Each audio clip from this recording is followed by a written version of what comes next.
네, 30분 기다린 푸틴 북러 군사 밀착. 어제 북러 두 정상이 4년 5개월 만에 만났는데 두 지도자는 상호 연대를 과시했습니다.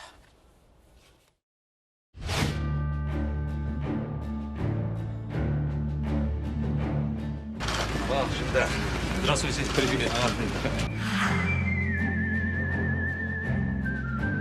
와봉석에서도 우리를 초청해주고 같이 한대중으로 감사드리겠습니다. Вы приняли. И очень рад вас видеть. Манасов 반갑습니다. Тем более, что такие события вот были. 75 лет образования республики. А у нас в народе говорят, старый друг лучше нового. Эти народные мудрости в полной мере применимы к современным отношениям между нашими странами. 우리는 러시아 군대와 인민이 악의 무리들을 징벌하고 정의의 싸움에서 반드시 위대한 승리를 쟁취하리라고 확신합니다. 전성훈 비서관님, 예. 좀 이거 하나 좀 여쭤보고 싶어요. 사실 저는 이 북한과 러시아가 만난다니까 굉장히 꽁꽁 숨겨놓을 줄 알았어요. 결과 정도 발표되고요. 예. 그런데 어제 만남부터 쭉 생중계를 해주더라고요. 이건 어떤 의도라고 봐야 되나요? 뭐 러시아하고 북한 모두 지금 뭐 멘트에서 나왔지만 전 세계적으로 고립된 두 국가 아니겠습니까? 그렇죠. 하지만 이제 이 고립된 환경에서 그나마 친구가 될 수 있는 강력한 우방이 될 수 있는 그 계기를 마련했기 때문에 더 이상 러시아나 북한이나 세계에서 고립된 국가가 아니고 우리는 믿을 뒷배가 있다. 예. 이런 거를 세계적으로 과시할 필요가 있죠. 또 국내적으로도 러시아도 그렇고 북한의 김정은도 그렇고 국내 지지 기반도 고려를 해야 되기 때문에 이런 거는 구체적인 내용은 뭐 비밀리에 하더라도 네네. 저런 그 장면들, 저런 그 연출하는 거 이런 건 당연히 전 세계에 타전되도록 그렇게 하죠. 그렇군요.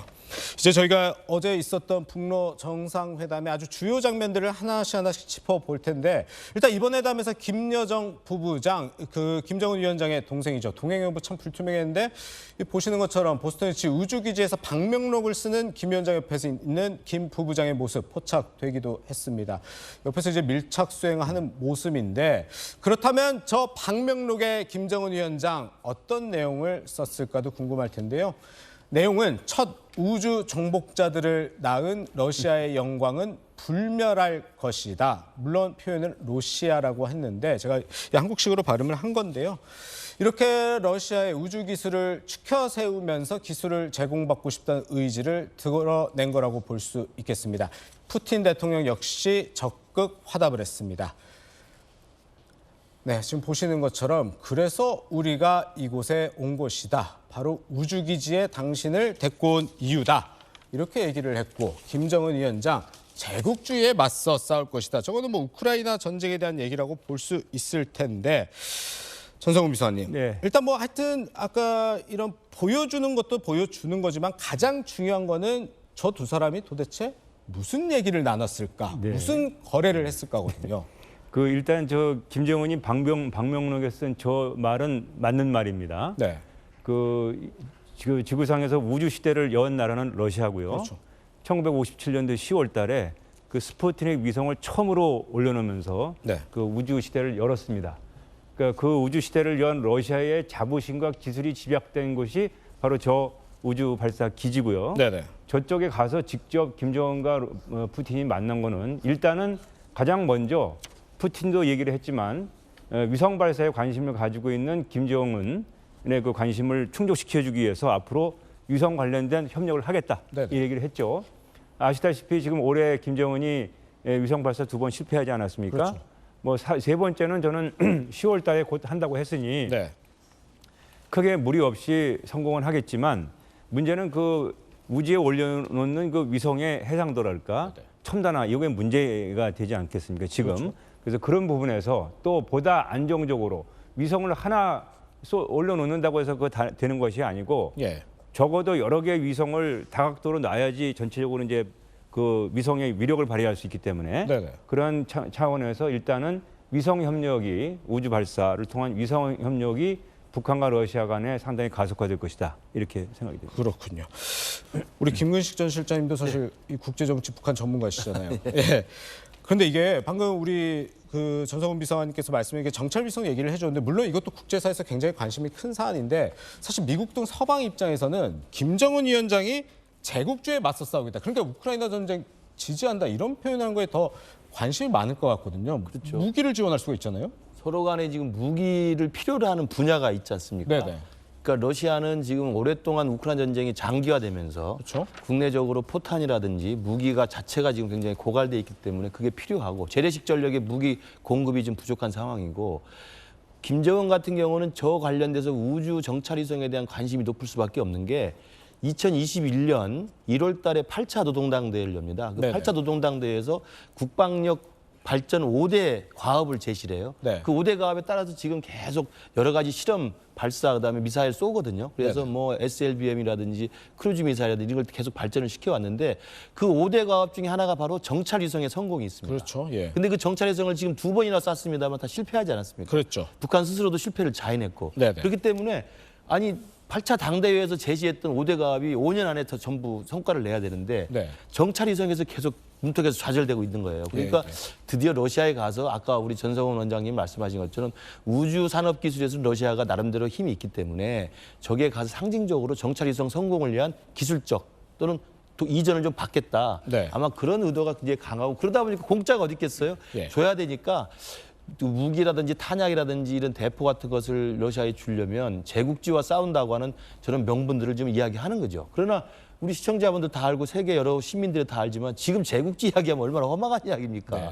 제국주의와 싸우겠다는 게 우크라이나 전쟁인가요? 그럴 수 없잖아요. 그러니까 오히려 러시아와 북한이 지구상에서 가장 고립된 두 나라로서 가장 국제규범을 파괴한 무도한 전쟁의 동반자가 돼버린 격이 돼버린 거죠. 그래서 네. 참 저 북러 정상회담이 우리 안보에는 상당히 많은 변화를 가져오지만 굉장히 좀 기괴한 모습인 건 맞는 것 같습니다. 그렇군요. 지금 말씀드린 것처럼 이 두 정상 이 우주 기지를 함께 시찰도 했습니다. 김 위원장 로켓 발사 시설 등을 둘러보면서 질문을 쏟아내기도 했다는데요. 한번 영상으로 보시죠.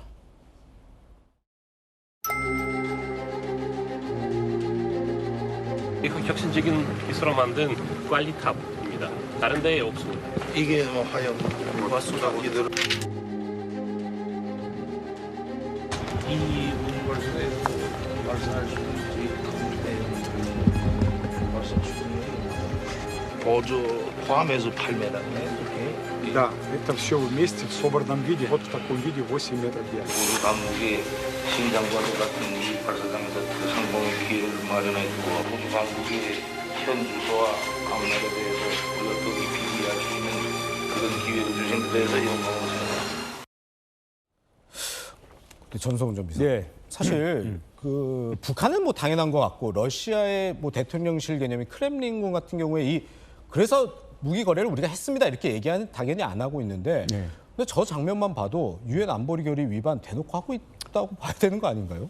뭐 상당히 유엔 안보리 결의는 이미 많이 무력화됐지만 예. 이제 공개적으로 유엔 안보리 결의를 더 이상 구속받지 않겠다. 예. 이런 거를 김정은도 그렇고 푸틴도 그렇고 대외적으로 발표한 거나 마찬가지입니다. 네네. 지금 모든 재래식 무기를 포함한 모든 무기 거래는 북한은 할 수가 없게 돼 있어요. 그렇죠. 어느 나라도 북한에 수출도 못하고 또 수입도 못하게 돼 있는데 저걸 예. 하겠다는 거고.